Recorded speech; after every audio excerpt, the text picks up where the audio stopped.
Hello everyone, welcome to day number 4 of the FIDE Grand Prix 2022 in Berlin, Germany. Today we will feature Hikaru Nakamura's impressive fight back against Levon Aronian. Nakamura is just a natural born fighter and it's something to emulate. Alright, let's learn from Naka. He was white. In the first round, he lost to Levon in a slam bang game, and here he went strategic. E4, E5, knight F3, knight C6. Okay, bishop B5, knight F6. Alright, wow, a Berlin by Levon in Berlin. Alright, this is the Berlin defense of the Roy Lopez. Okay, avoiding the main line of the Berlin, because if, let's say, white castles here, then we go for the main Berlin line. It's 34, 96, it takes, right? Or you can also go for bishop takes, knight f5, takes. Going back to the other line with takes on e5, knight takes, a4. There are a lot of games with the elite having this draw right away here. Like if let's say takes on b5 and then knight takes e5, q1, bishop e7, knight takes, and this is also a possibility, takes, rook takes e5. Yeah, okay. Some players that would go for knight b d4 here, knight takes d4. Yeah, knight takes d4, and it takes d4, and then d5. They would capture. Queen takes d6, and queen e4, queen e6, queen d4. Alright, a lot of games like this in the elite. Alright. But Nakamura, of course, with d3, this is understandable with the standings, and he needs to catch up with Levon here. D3, avoiding that equal line. Bishop c5, c3. All right. This is in resemblance to the Italian game with the bishop on c5. d5 takes. Levon likes to play this d5 move. Levon is also an expert in the Marshall, so he likes this early d5 in the game.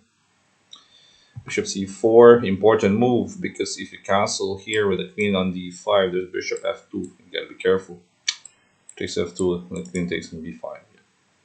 Sense of danger.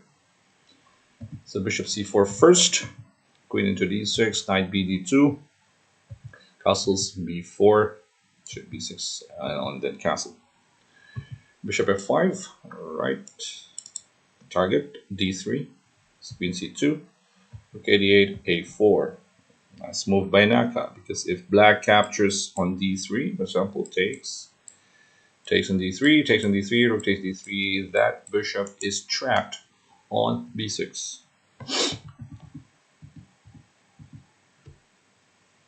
It's a common trap actually in the Italian game here, bishop. So a5, b5, knight goes to e7.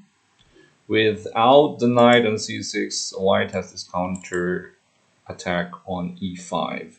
So it doesn't matter if black captures on d3, because knight can also capture on e5 later in the game. Queen a2, right. Here, Aronian went for knight g6. It's the same, yeah. If it takes on d3, there's bishop e3. You go bishop c5, take on d3, take on a3, for example. White can simply move back to c2. You go back to c5, knight c4. The attack on e5, that was the counter. Or here. So knight g6 was played by Aronian, protecting e5. This is typical. Repositioning the knight on g6 protects e5. Yeah. Bishop a3, force, or else white will take the rook. Takes on c5, takes on c5, d4. Nice timing by Naka. Queen d6. If black captures here, c takes d4. It will still be the same as what happened in the game with that isolated pawn on d4 though. Queen d6 is also similar.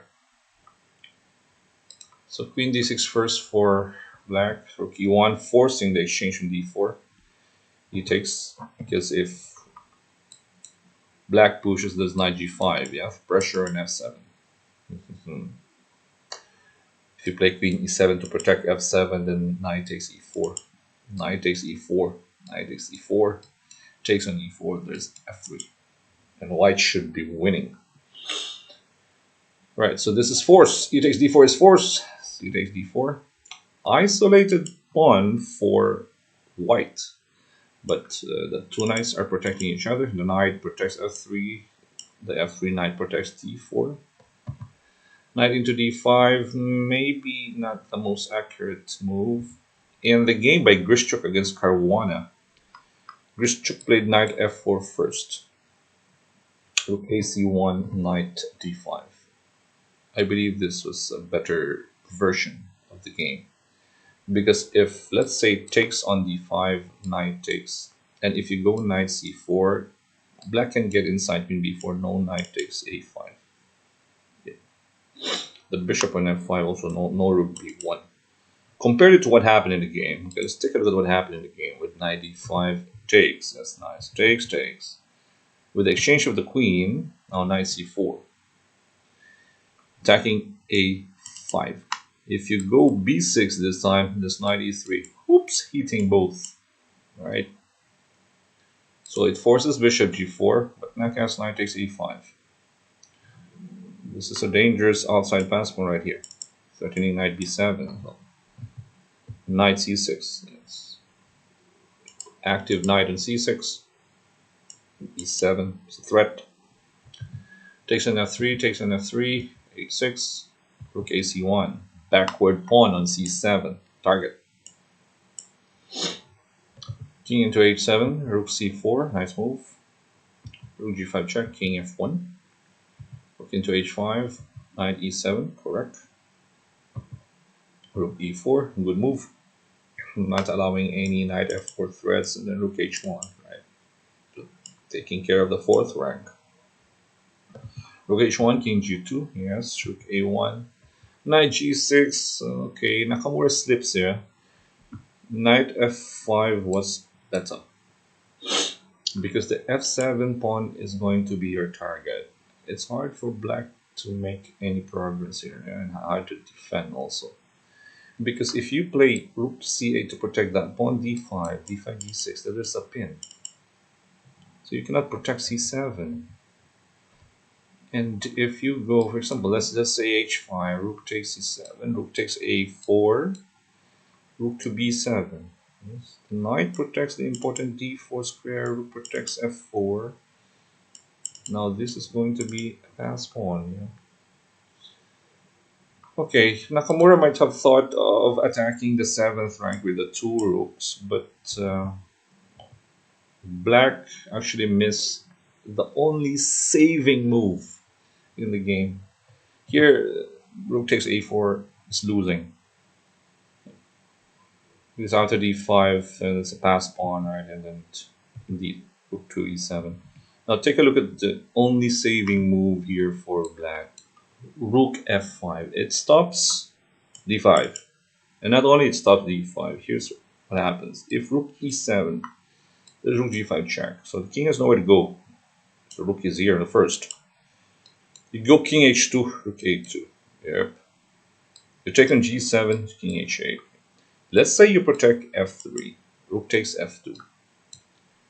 You go king h3, just king g8. And now if white pushes the pawn with a5, black doesn't need to capture. There's rook f1 threatening mate. And you have to go back. Right? Go back on h2, rook f2.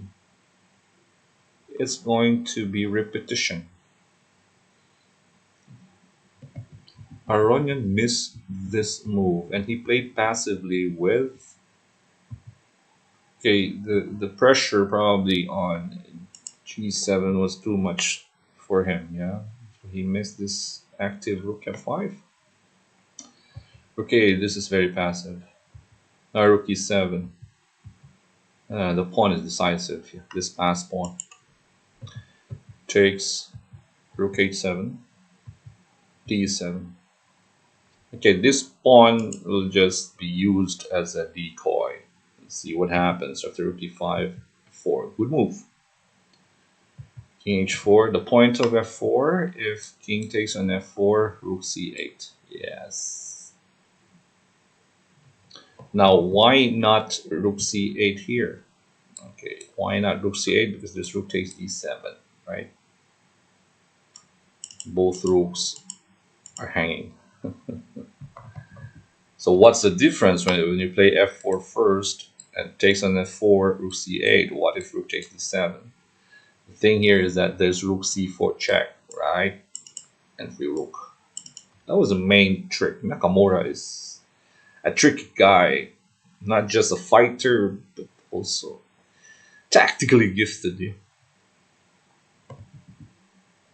This guy is just a natural born chess player. Yeah.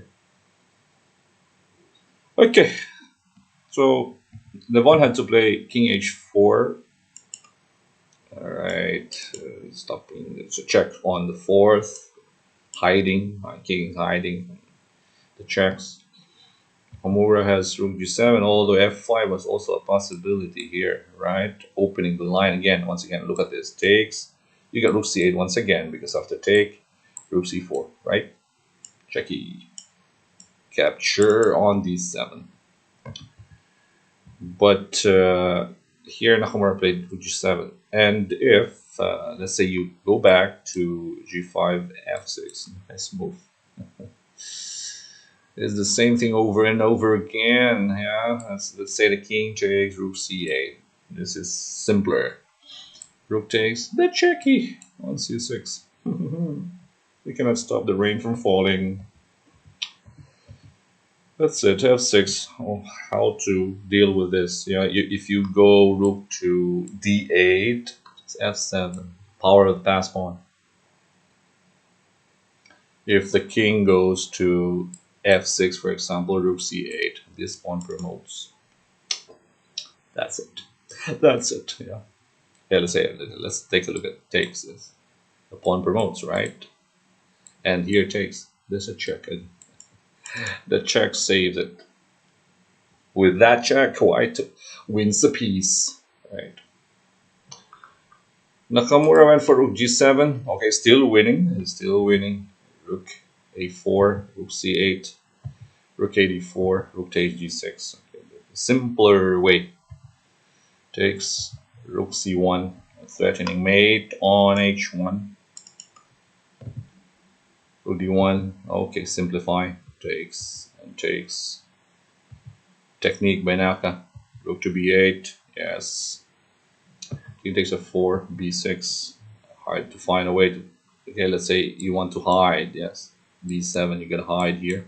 Of course, it's rook g8, right? I mean, it promotes. Because it's too late for the rook to go behind. There's rook g8 check. So after b6, rook b7. Okay, rook is hitting that pawn on b7, but Naka has rook f8. Nice move. King e4, rook f3. Aronian resign. Why? Because if you play rook to b7, rook to b3, pawn in front of the pawn is just too passive. The rook has to be behind the pass pawn, Tarash rule. Okay, and if the king goes to that pawn, the other king collects this. Okay, look at this one, king h4. Yep. You take this pawn, this takes, and king takes h5. This is too late. Bye bye, f4, king d7, king g6. Oops, I step here. King d7. Oops, push, push, push, push. That's it. Simple win for Naka. Wow, impressive. The fighting spirit, yeah. The D3 move, avoiding the main line of the Berlin, avoiding the equal line. That was it. I mean, life or chess is all about choices, yeah. Certain decisions. We are actually hoping for Wesley to fight like Naka, but in this tournament he simply was just not. I'm not sure. He's not in shape. We never know, right? We cannot judge Wesley as well. Maybe there are some outside factors that we are not aware of to judge the person. We are not there with the person 24 hours. Yeah, maybe Wesley is just resting over the last two games. Who knows? It's still probable, right? But here, we'll just concentrate on this beautiful fight back by Naka. This guy is different. All right, so that's about it. Congratulations to Nakamura. He's fighting for his place in the candidates. He won the first leg in Berlin. Another Berlin here, the third leg.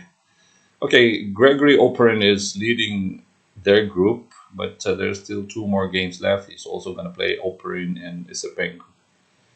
So it's still anybody's game in the group of death. All right, thank you guys for watching. Thank you for supporting our channel, Charles Max Chess and Charles Max Entertainment on YouTube and on Facebook. You can share, like, subscribe, whatever you want. Yep. We are here to give you insightful and fun videos. This is Coach Oliver. Stay safe, everyone.